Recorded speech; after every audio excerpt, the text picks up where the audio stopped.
Les fameuses données structurées. Vous avez des données structurées sur votre site. Elles sont mises automatiquement, pourtant vous voulez les modifier à la main avec du code en JSON fait par vous-même. Vous inquiétez pas, je suis là pour ça, j'ai la solution. Je vais vous montrer tout de suite comment faire. Donc on va pas avoir un schéma de rank math par exemple qui va venir traîner et qui va obliger la page à être avec ce schéma là, et quand vous allez modifier la page avec votre propre données structurées, ça marchera pas. Vous allez plus avoir ce problème là et le code que je vais vous donner va enlever tous ces problèmes. Donc première chose à faire pour intégrer du code, donc on va passer par cette solution là, on va pas passer par un plugin, on va pas checker tous nos plugins pour voir s'ils sont tous désactivés au niveau des données structurées automatiques.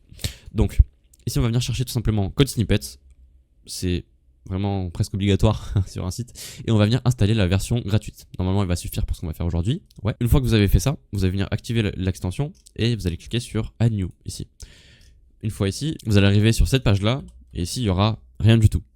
Ce que vous allez venir faire, c'est copier le code qui est sur le lien dans la description et vous allez venir le coller dans cet espace blanc ici.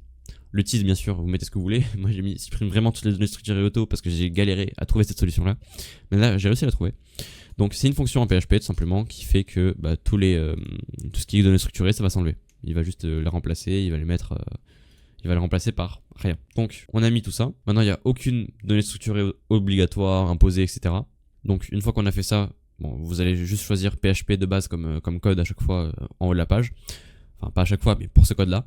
Ensuite, on va choisir Run Snippet Everywhere et on va cliquer sur le bouton bleu, Save Changes, ou peu importe ce que c'est le bouton bleu. C'est le truc qui permet d'enregistrer ces modifications-là. Ensuite, vous allez voir que vous n'aurez plus de problème de ce type-là. Et une fois que vous avez plus de problème de ce type-là, vous pouvez rajouter vos propres données structurées. Donc, comment faire sur Elementor?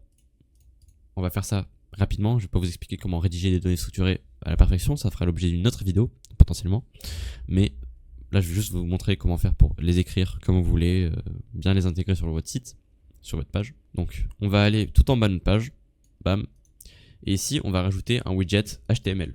On va cliquer sur le plus, on va aller sur HTML, bam, et dans le HTML on va venir faire un code de ce type là, donc il va commencer par le script et qui va finir par script. Donc c'est un code Java en gros, code Java mais avec l'application JSON en plus. Donc c'est du code en JSON. Et ensuite on va venir rédiger nos données structurées comme on veut, tout ça. Et il va tout simplement prendre en compte tout ça tout seul. Donc il n'y a rien à faire. Moi je les avais déjà donc je vais les enlever. Mais il va prendre ça en compte. Comment vérifier que ça a été pris en compte? Vous installez l'extension. Vous allez installer l'extension Detailed SEO Extension sur le Chrome Web Store ou quelque chose comme ça. Et ici on va aller sur Schema. Ici on verra que l'extension a trouvé le schéma qu'on a mis. Donc les données structurées. Donc vous pouvez utiliser FAQ, answer, etc. Tout ce qui est how to, tout ça. Vous pouvez tout utiliser. Et il va tout qui va être marqué ici. C'est tout pour cette vidéo, c'est assez technique, mais c'est très important les données structurées, je trouve que ça marche assez bien. Ça permet d'afficher les trucs sur les résultats de recherche, ça permet à Google de mieux crawler la page plus rapidement, de mieux la comprendre. Donc écrivez-les bien et prenez votre temps pour le faire. C'est tout pour cette vidéo, je vous invite à vous abonner pour ne pas louper les prochaines. Donc les prochaines, ça sera quoi? Ça sera des vidéos sur le design, sur le technique, sur le SEO, sur résolution de problèmes, plein de choses comme ça. Donc restez au courant en vous abonnant. C'est tout pour cette vidéo, merci d'avoir regardé tout ça, à la prochaine.